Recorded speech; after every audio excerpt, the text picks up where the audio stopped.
Hey guys, FLW Tour Pro Jacob Wheeler here. I was heading down to Shreveport for the Forestwood Cup. Practice starts on Sunday. I stopped in here to hang out with a few of my guys at American Legacy Fishing Company. But I wanted to give you a sort of a sneak peek of what might be going on at the Cup. You know, it's going to be a lot of the river fishing, main river. There's going to be a few little deals in the backwaters. It seems like from pre-practice, I had 4 days of practice down there pre-practice, and it seemed like to get those bigger bites, you had to be in those backwaters.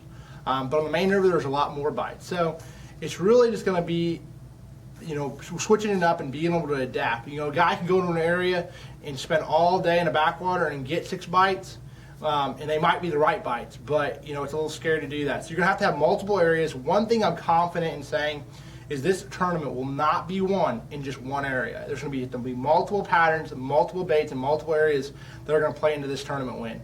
But here's a few that I want to run down, sort of what I think, you know, a few baits are going to be key in the Cup. First off, first pick is the Rapala DT6. You know, this is a bait that's going to be really good on the main river.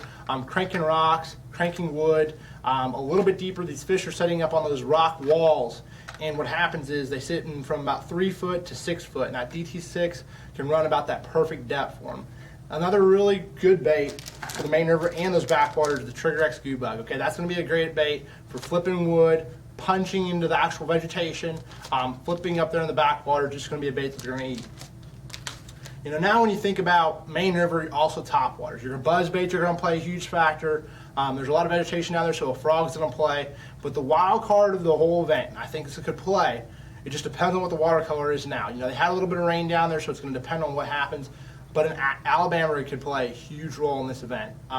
Some guys, I'm sure, will figure out how to catch them on it. But if a guy can figure out an area that has a lot of bass, and a lot of these fish are suspended on this main river because there's not a lot of current. You know, on a lot of the rivers that I fish, there's a lot more current.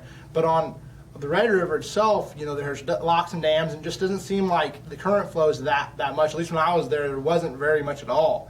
You know, maybe if the lock opened up, there might be a little current, but it was made those fish suspend a lot. So there's a lot of suspended fish out there. So if a guy can figure out how to catch them on an A-rig, he could probably win this event. So who knows?